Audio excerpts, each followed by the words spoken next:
naka Department of Cultural and Creative Studies haka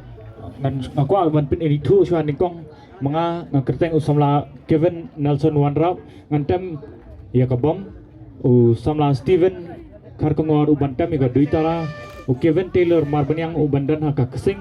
is dapi nongneng iban Roy hakan ika por kabamta badu abirup ubantam ya kabesli kumju ya kan ika jingtam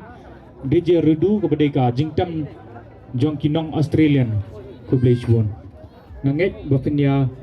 Roy lang iki jing Roy ki bapitep ninya le kemen lang hakan ika por kabamta